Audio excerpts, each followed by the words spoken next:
નમસ્કાર મિત્રો, હું ચિરાગ પટેલ આપ સૌનું ફોર્મ ફિલ્મમાં હાર્દિક સ્વાગત કરું છું। તો ઘણા બધા મિત્રો એવા હોય છે કે જેમને પોતાનો નવો બિઝનેસ સ્ટાર્ટ કરવો હોય છે અથવા તો જેમનો પોતાનો બિઝનેસ ચાલી રહ્યો હોય એને વધારવો હોય છે, પરંતુ એમની પાસે પૈસાની કમી હોવાના લીધે એ નવો બિઝનેસ નથી સ્ટાર્ટ કરી શકતા કે પછી જે બિઝનેસ ચાલી રહ્યો છે એને ગ્રોથ નથી કરી શકતા।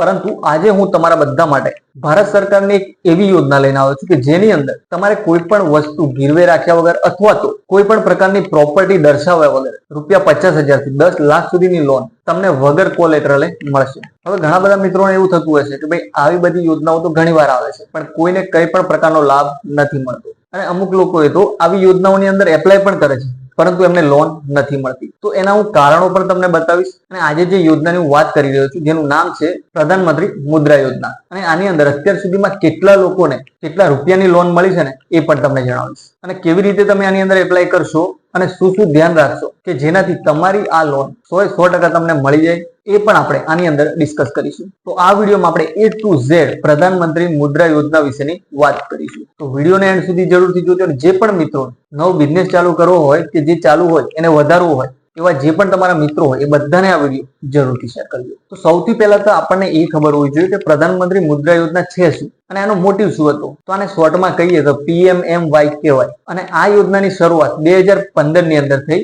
જેનો એક સિમ્પલ મોટિવ એ જ હતો કે જે પણ લોકો બિઝનેસની અંદર ઇન્ટરેસ્ટેડ હોય એ લોકોને આર્થિક મદદ કરવી અને એ લોકો આ લોન લઈને પોતે પણ આગળ વધે અને ઇન્ડિયન ઇકોનોમીને પણ આગળ વધવામાં મદદ કરે। અને આ એક રીફાઇનાન્સ ઇન્સ્ટિટ્યૂટ છે કે જેની અંદર તમારે લોન લેવાની છે, જે તમે પરત ભરશો અને ફરીથી તમારે જરૂર પડે તો ફરીથી પણ તમને આ લોન આપશે। તો મુદ્રા યોજનાની અંદર 3 કેટેગરી છે, એક શિશુ, કિશોર અને તરુણ। જો 3 કેટેગરી વિશે જોઈએ તો શિશુ લોન ની અંદર તમને ₹50,000 સુધીની લોન મળે છે, કિશોર કેટેગરીની અંદર 50,000 થી 5 લાખ સુધીની લોન મળશે, અને જો તમારી પાસે ઓલરેડી એક બિઝનેસ ચાલુ છે અને એને તમારે ગ્રોથ કરાવવો છે તો તમે તરુણ લોન માટે એપ્લાય કરી શકો છો, જે તમને ₹5 લાખ થી લઈને ₹10 લાખ સુધીની લોન આપશે, અને તમારે જેટલા રૂપિયાની જરૂર હોય એ પ્રમાણે તમે આ કેટેગરીની અંદર એપ્લાય કરી શકશો। અને એમાં પણ જો તમે 5 લાખ સુધીની લોન લો છો ને તો તમારે કોઈ પણ પ્રોસેસિંગ ફી આપવાની રહેતી નથી, અને આ લોન તમે દરેક બેંકની અંદર કરી શકો છો, ચાહે HDFC હોય, SBI હોય, કોઈ પણ પ્રાઇવેટ અથવા તો ગવર્મેન્ટ બેંક। હવે ઘણા બધા મિત્રોને એમ થતું હશે કે આપણે આ કયા બિઝનેસ માટે આ લોન મળે અને આ કોને મળશે। તો MSME એટલે કે માઇક્રો સ્મોલ મીડિયમ એન્ટરપ્રાઇઝ। હવે MSME ના અંદર કયા પ્રકારના ધંધાઓ આવે તો મીડિયમ સાઇઝ, જેમ કે તમે નામ સાંભળીને તમને ખબર પડી ગઈ હશે કે સ્મોલ અથવા તો મીડિયમ સાઇઝ એટલે કે કોઈને બ્યુટી પાર્લર ખોલવું હોય, સિલાઈનું કામ કરવું હોય, ટ્રાન્સપોર્ટનો બિઝનેસ કરવો હોય, સોશિયલ સર્વિસ કોઈ ચાલુ કરવી હોય, બાઇક સર્વિસ છે, સલૂન છે, કાર સર્વિસ, કોઈ કપડાનું ઉત્પાદન કરતું હોય અથવા તો વેચાણ કરતું હોય, હેન્ડલૂમનો ધંધો કરવો હોય, ઝરી વર્ક, આચાર, પાપડ, મરી મસાલા, બેકિંગ અથવા તો આઈસ્ક્રીમ પાર્લર, મત્સ્ય ઉદ્યોગ હોય, હની ફાર્મિંગ હોય, poultry farming, goat farming, dairy farming તથા બીજા પણ આ પ્રકારના નાના મોટા બિઝનેસ કરવા હોય તમારે તો એની અંદર તમે આ લોન મેળવી શકો છો। હવે આપણે જોઈશું કે આની અંદર એપ્લાય કેવી રીતે કરવું, ડોક્યુમેન્ટ શું જોઈએ અને બેંકના નિયમો શું છે। તો ડોક્યુમેન્ટની વાત કરીએ તો એની અંદર સૌથી ઇમ્પોર્ટન્ટ જે ડોક્યુમેન્ટ છે ને એ છે પ્રોજેક્ટ રિપોર્ટ। પ્રોજેક્ટ રિપોર્ટ એટલે કે તમે જે પણ બિઝનેસ કરવાના હોય એ બિઝનેસનો એક રિપોર્ટ બનાવવાનો હોય છે। હવે ઘણા બધા લોકોને એવું હશે કે આ બનશે ક્યાંથી, તો તમારા નજીકમાં કોઈ CA હોય એટલે કે ચાર્ટર એકાઉન્ટન્ટ, તો એ તમને આ બનાવી આપશે, પણ કયા બેઝિસ પર, તો કે તમારે કયો બિઝનેસ કરવો છે, એ બિઝનેસમાં કેટલા માણસોની જરૂર પડશે, તમે કેવી રીતે એનું પ્રોડક્શન કરશો, કેવી રીતે એનું સેલિંગ કરશો, કેટલી મશીનરી જોઈશે, અને તમે આ બિઝનેસમાં આ જે પ્રોડક્ટ સેલ કરશો તો એમાંથી તમને નફો કેટલો થશે અથવા તો નુકસાન કેટલું થઈ શકે છે, આ બધું જ તમારે આ પ્રોજેક્ટ રિપોર્ટમાં એડ કરવાનું રહેશે। અને તમે થોડી ઘણી માહિતી CA ને આપશો તો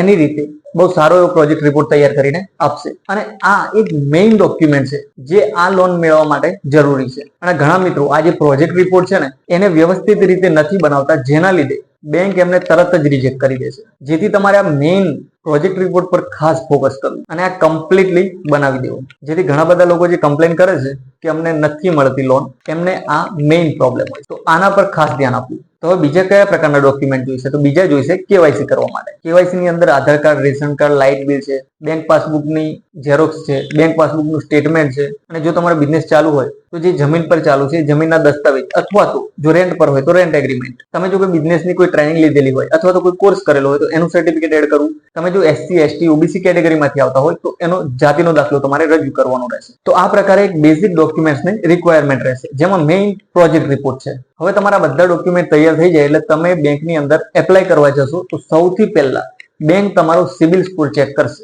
અને સિબિલ સ્કોર જે પણ લોકોએ પેલા લોન લીધેલ હશે કે કોઈ પણ ઈએમઆઈ ચાલતા હશે, અત્યારે તો મોબાઈલ અને બીજી પણ નાની મોટી વસ્તુઓ માટે લોકો લોન કરતા હોય છે અને જેની અંદર ઈએમઆઈ પે કરતા હોય છે. હવે જો તમે ટાઈમ ટુ ટાઈમ આ ઈએમઆઈ પે નહીં કરેલા હોય તો એની અસર સીધી તમારા સિબિલ સ્કોર પર થશે અને જો તમારો સિબિલ સ્કોર ડાઉન હશે તો તમને આ લોન મેળવવામાં ખૂબ જ મુશ્કેલી થશે અને આ લોન નહીં બીજી પણ કોઈ પણ પ્રકારની લોન લેશો ને તો એની અંદર પણ તમને મુશ્કેલીઓ આવશે. તો જે પણ લોકોએ રેગ્યુલર ઈએમઆઈ ભરેલા હશે એમને આ લોન મેળવવામાં બહુ જ ઈઝી રહેશે, પરંતુ જે પણ લોકોએ પેલા ઈએમઆઈ નથી ભર્યા તો એ બધાને આ મેળવવામાં ખૂબ મુશ્કેલી થશે. તો સૌથી પહેલા યાદ રાખવું કે આ જ્યારે પણ તમે આ વિચારી રહ્યા હોય ને કોઈ પણ પ્રકારની લોન લેવા તો તમારો સિબિલ સ્કોર ખાસ ચેક કરી લેવું અને એકવાર બેંકમાં જઈને વાત પણ કરી લેવી. હવે સિબિલ સ્કોર ચેક કર્યા બાદ એ લોકો તમારો પ્રોજેક્ટ રિપોર્ટ ચેક કરશે અને ત્યારબાદ કેવાયસી ના ડોક્યુમેન્ટ ચેક કરશે. જો આ બધું કમ્પ્લીટ હશે તો તમને ઇઝીલી આ લોન મળી જશે. તો મેઇન ખાસ યાદ રાખવું કે સિબિલ સ્કોર અને પ્રોજેક્ટ રિપોર્ટ આ તમારા મેઇન ડોક્યુમેન્ટ છે કે આ તમારા મેઇન કી પોઈન્ટ કહેવાય લોન લેવા માટે. તો આના પર ખાસ ધ્યાન રાખવું. હવે આ બધું કમ્પ્લીટ હોય તો તમારે એપ્લાય આની અંદર કેવી રીતે કરવું? તો આમાં તમે ઓનલાઈન અને ઓફલાઈન બંને રીતે એપ્લાય કરી શકો છો, પરંતુ હું તમને ઓફલાઈન સજેસ્ટ કરીશ કારણ કે તમારે જે પણ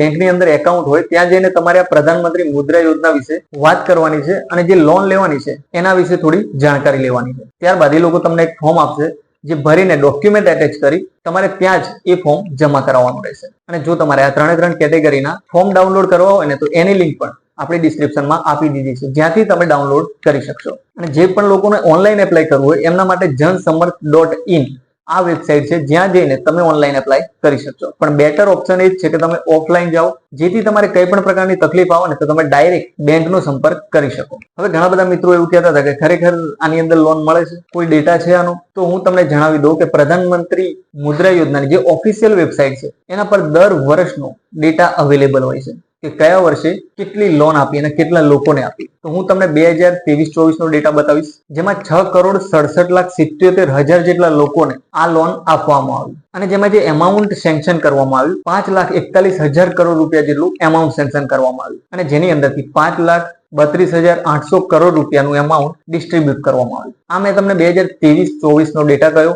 આના સિવાયનો તમારે દરેક વર્ષનો 2015 થી લઈને 2023-24 સુધીનો ડેટા જોવો હોય તો તમે એની ઓફિશિયલ વેબસાઇટ જેની લિંક તમને ડિસ્ક્રિપ્શનમાં મળી જશે જ્યાંથી તમે દરેક વર્ષનો ડેટા જોઈ શકશો. તો જો તમે step by step complete process કરશો ને તો આ લોન તમને જરૂરથી મળશે. અને એક વાર તમારી નજીકની બેંકની મુલાકાત જરૂરથી લેજો. તો જો તમને આ વિડીયો પસંદ આવ્યો હોય તો તમારા મિત્રો સાથે જરૂરથી શેર કરજો અને બીજી આવી જ નવી માહિતી માટે ફોર્મ ફીને સબસ્ક્રાઇબ જરૂરથી કરી લેજો.